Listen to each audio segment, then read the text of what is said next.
Just think of those first stories that you likely heard as a child. Maybe at the library when Catherine Way was leading Story Corner. Who knows? Those original Hans Christian Andersen or Brothers Grimm fairy tales, where the protagonists, like Hansel and Gretel, Snow White or Cinderella, face down the wicked presence of evil, hoping to live happily ever after. And of course, in those original tales, not everyone did live happily ever after. In the original Cinderella, the wicked stepmother had her eyes pecked out by a bird. Even when stories themselves are not set in the dark hours of the night, they seem to happen in dark forests, under a dusky, stormy sky, or in a gloomy castle.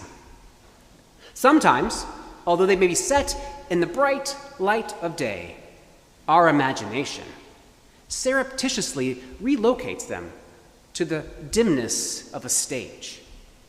For we are the observer of the story, and we sit in the darkness of a theater as a tale is told with our attention fixed on the story, and we do not know how it will end. This is how the great stories of the Bible are told too. Abraham talking to God under a dark, starry sky. Jacob on the run from his brother Esau, resting his head on a rock before watching the angels ascending and descending. Moses climbing up Mount Sinai, which was enveloped in thick, dark thunderclouds to receive God's law. Samuel hearing the call of God at night in the temple. And of course, all the stories surrounding Advent and the birth of Jesus are shrouded in darkness and mystery.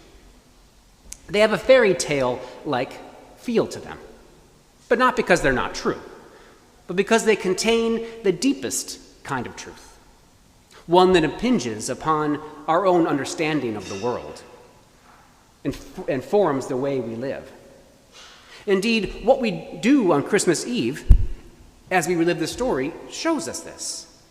We dim the lights.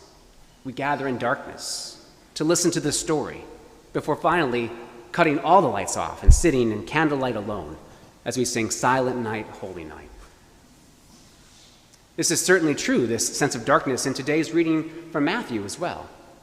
We encounter Joseph, who hears some deeply troubling news, as we sang, about his betrothed to Mary. She's pregnant, and they have not yet consummated their marriage, which could only lead him to one conclusion. I can't imagine exactly what he was feeling or thinking, and the text doesn't give us any clues. It simply tells us that Joseph, being a righteous man and unwilling to expose her to public disgrace, planned to dismiss her quietly. With that resolution firmly in his heart, he went to bed. But he did not sleep soundly. Much like we don't sleep very peacefully when we're faced with complex emotional situations and difficult feelings. But something strange happened while Joseph slept, like in one of those fairy tales. He had a night visitor. While this is a common practice throughout ancient literature and even into modern literature, just think about Dickens' A Christmas Carol. 'Tis the season, after all. This is probably not something that you've encountered in your life, a nightly visitor, sharing crazy stories with you. And perhaps that's why we feel a bit cut off from this story at this point, as if the story came from a different world, far away. I mean, an angel appearing? This has never happened to us before. At least it hasn't happened to me. It turns out that this story does come from a different world that we are now blind to. This world disappeared, and we didn't even realize its loss.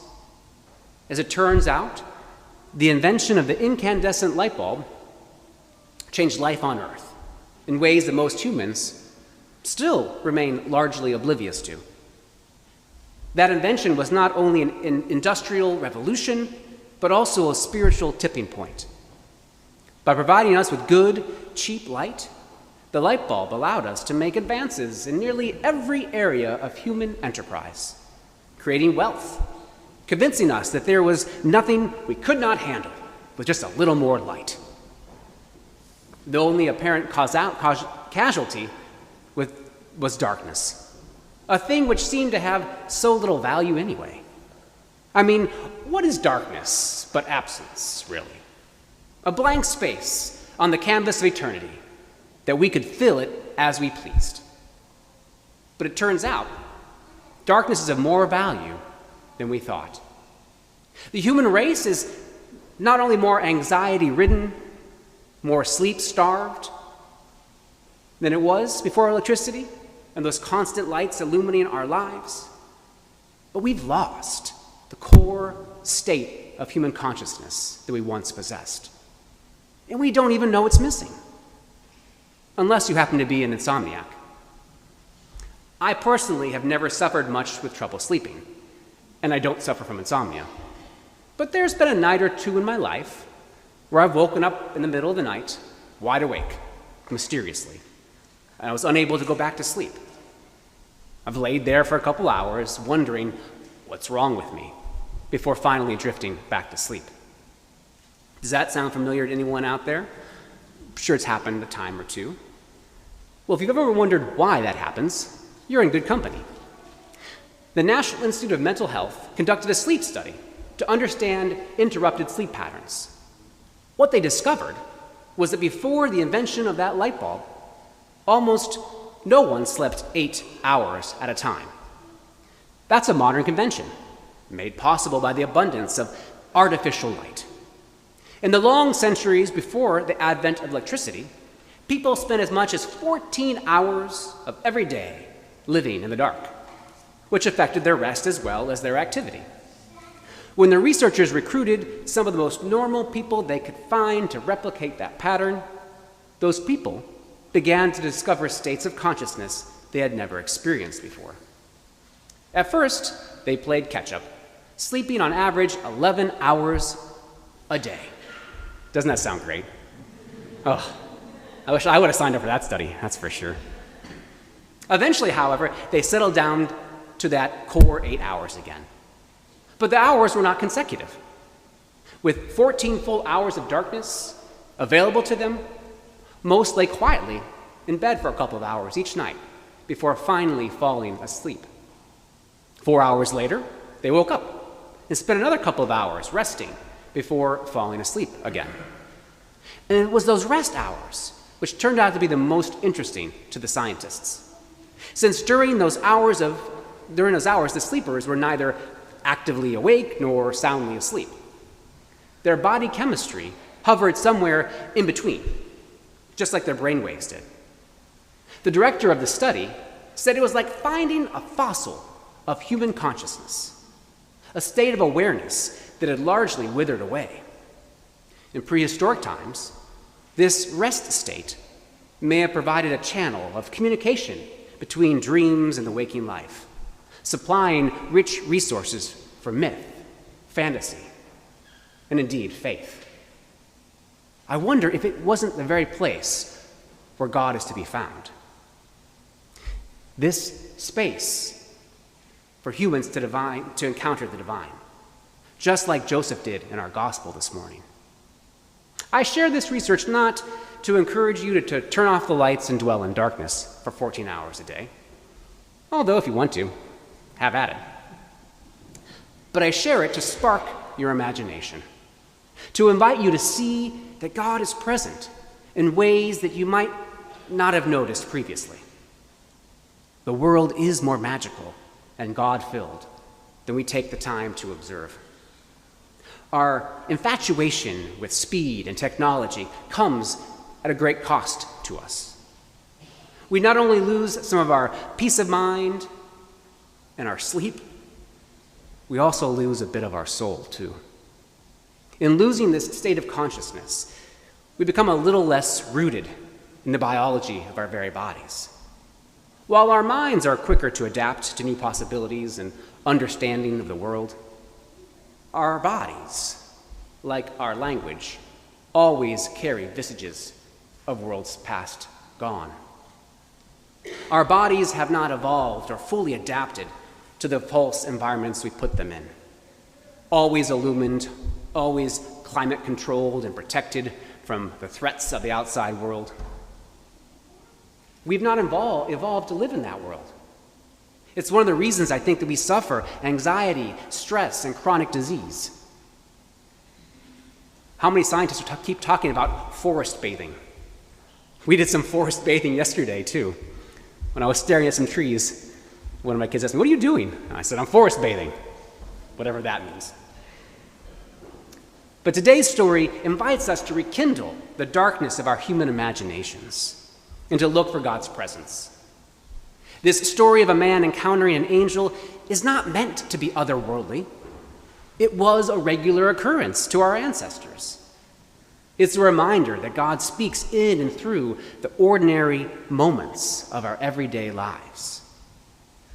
This is what the season of Christmas is all about. Emmanuel, God is with us. Not only in the magical extraordinariness of the holiday season, but in the vast, long, ordinary days of the bleak midwinter that is to follow in January and February, March, April, maybe May. Sometimes we elevate these stories and seasons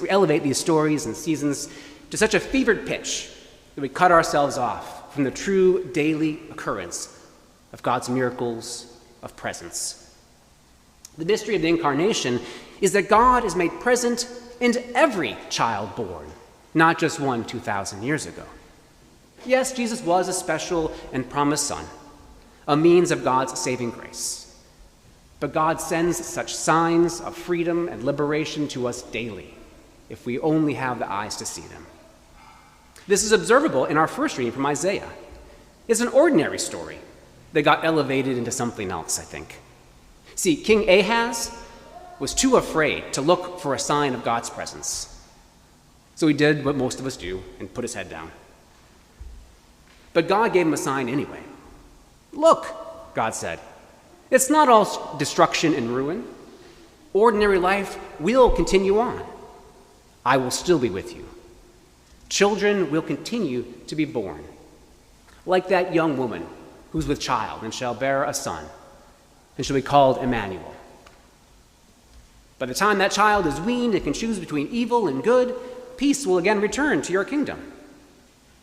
The text does not speak of a miraculous virgin birth, as we sometimes imagine it to. That's a mistranslation of the Hebrew word alma, which could mean virgin, but it more likely means young maiden.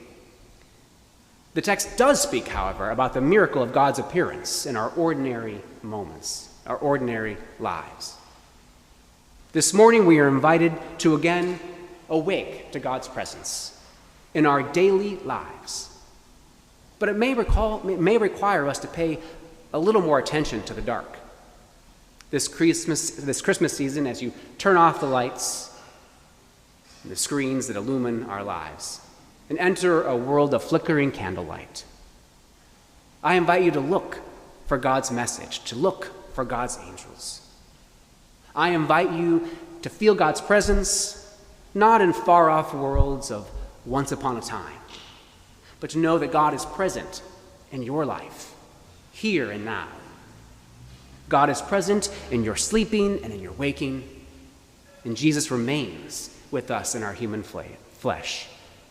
As hearts beat, as child cry, so God remains present with us today. Amen.